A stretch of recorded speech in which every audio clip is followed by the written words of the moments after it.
बीरा को आश्चर्य हुआ, लेकिन वह अभी भी परेशान थी और झिझक रही थी। उसे नहीं पता था कि ऐसा कौन सा जादू है जो उस नल से पानी बहने देता है।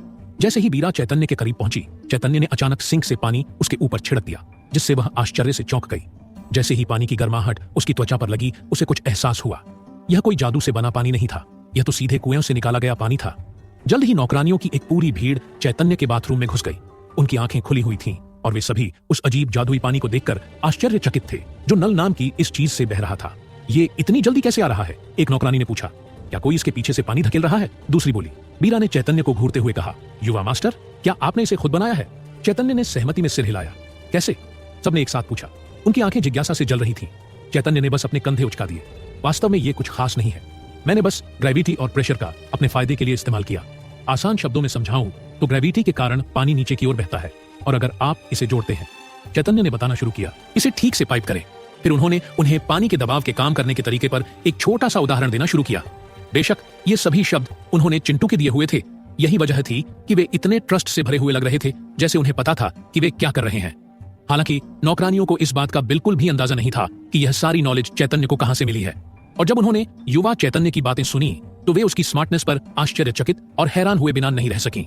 उन्होंने शुरू में सोचा कि नल जादुई है, लेकिन जब उन्होंने सुना कि यह कितना नॉर्मल और सिंपल है तो उन्हें विश्वास नहीं हुआ कि किसी ने पहले कभी इसके बारे में नहीं सोचा था। मास्टर चैतन्य, आप तो बहुत इंटेलिजेंट हैं। एक नौकरानी ने उनकी प्रशंसा की। हमें यह बात मैडम को तुरंत बता देनी चाहिए।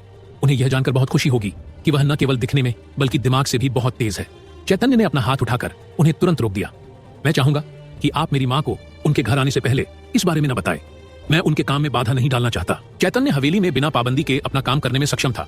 इसका एकमात्र कारण यह था कि उसके माता पिता काफी समय के लिए शहर से बाहर थे। उसे रोकने वाला कोई नहीं था। लेकिन अगर उसकी माँ घर लौटी और उसने यह देखा तो उसे नहीं पता था कि वह कैसा रिएक्शन देगी। मास्टर चैतन्य, ये क्या है? एक नौकरानी ने सिंक के ठीक बगल में रखे लोहे के कटोरे को देखा। दीवार में लगे नल से थोड़ा पीछे ये बड़ा कटोरा फर्श में ही लगा हुआ था। इस कटोरे के अंदर पहले से ही पानी था, फिर भी इसके ऊपर कोई नल नहीं था। ओह, ये वॉशरूम, चैतन्य ने कहा। यही कारण था कि चैतन्य सबसे पहले घर में चलने वाले पानी चाहता था। इस दुनिया में अपने जीवन के 5 लंबे वर्षों तक चैतन्य को अपना सीक्रेट झाड़ियों के पीछे डिलीवर करना पड़ा, या इससे भी बदतर एक बर्तन में करना पड़ता था। हाँ, यहाँ के लोग पहले से ही इस दुनिया में मल की हमेशा मौजूद रहने वाली बदबू के आदी थे, क्योंकि यह उनके लिए सिंपल बात थी। लेकिन चैतन्य के लिए, जो अपने पिछले जन्म में एक साफ सुथरी दुनिया में रहा था, उसके लिए ये एक टॉर्चर था। ऐसा तब तक था जब तक चैतन्य ने पाइपलाइन नहीं बना ली। फिलहाल वो एकदम परफेक्ट टॉयलेट नहीं बना पाया था, इसलिए सारा फ्लश किया गया पानी पाइपों के जरिए नीचे से होते हुए घर से कुछ दूर स्थित नदी में बह जाएगा। वो बाद में इसमें सुधार करने की प्लानिंग बना रहे थे, लेकिन फिलहाल यही काफी है। इससे क्या होता है? एक नौकरानी ने पूछा। ओह, मुझे पता है, ये पीने के लिए है ना? दूसरी नौकरानी बोली। चैतन्य ने तुरंत अपना सिरनामे हिलाया। नहीं, लेकिन मैं तुम्हें दिखाऊंगा। वो शौचालय के पास गया और शौचालय की टंकी के ऊपर लगे बटन को दबाया, और अचानक पानी शौचालय की पाइपों से होकर बह रहा था और फ्लशिंग की वो आवाज पैदा हो रही थी जिससे चैतन्य अपनी पुरानी दुनिया में बहुत अनजान नहीं था। लेकिन नौकरानियों ने कुछ अलग ही आवाज सुनी। उन्हें लगा कि ये आवाज किसी छिपे हुए राक्षस की गड़गड़ाहट जैसी थी, जिससे उन्हें लगा कि ये उस शौचालय के नीचे कहीं छिपा हुआ है। सभी नौकरानियां हैरान रह गईं और लगभग कमरे से बाहर कूद पड़ी। वो क्या था? नौकरानी ने चिल्लाकर पूछा। मास्टर चैतन्य, क्या वहां कोई जानवर है? दूसरी बोली। चैतन्य ने हंसते हुए कहा, नहीं, इसे फ्लश कहते हैं। शौचालय ये वो जगह है जहां आप अपना सुबह का 2 नंबर का काम आसानी से करते हैं। नौकरानियां अभी भी शौचालय को लेकर सोच में पड़ गई थीं, लेकिन चैतन्य के शब्दों ने उनकी जानने की इच्छा बढ़ा दी। आपका सीक्रेट बोलने का मतलब है जैसे नंबर 1 और नंबर 2? नौकरानी ने पूछा।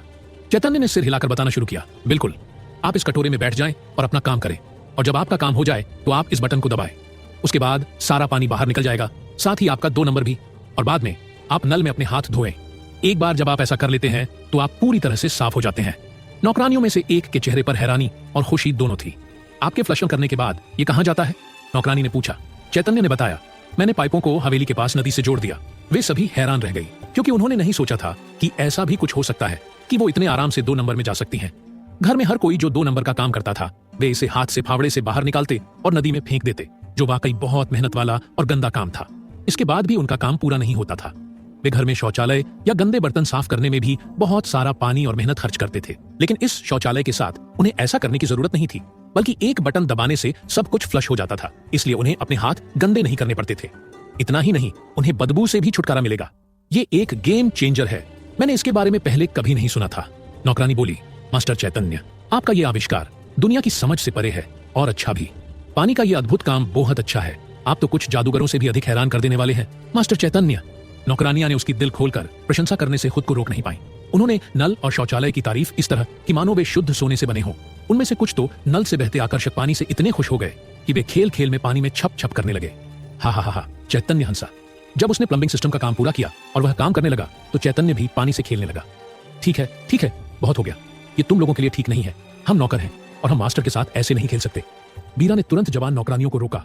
वे ऐसे मजे कर रही थीं और खेल रही थीं मानो ये मास्टर चैतन्य का अपना बाथरूम न होकर कोई नदी हो। जब वे कमरे में घुसी थीं तब से ही वो ऐसा कर रही थी। इसीलिए बीरा गुस्से से बोली, बाहर जाओ तुम सब, इससे पहले कि मैं मैडम को बताऊं कि तुम सब मास्टर चैतन्य के कमरे में चले गए हो। बीरा की बात सुनते ही सब नौकरानी के चेहरों पर घबराहट आ गई और नौकरानियों ने जल्दी से अपनी पीठ सीधी की और कमरे से बाहर भाग गई। वे इस बात से पूरी तरह डर गईं कि कहीं मैडम उनसे जलन ना होने लगे। इस बात का ध्यान रखते हुए कि वे लाइन में रहे, बीरा भी उनके पीछे पीछे कमरे से बाहर चली गई। चैतन्य को अपने कठिन परिश्रम का फल भोगने के लिए अकेला छोड़ दिया गया।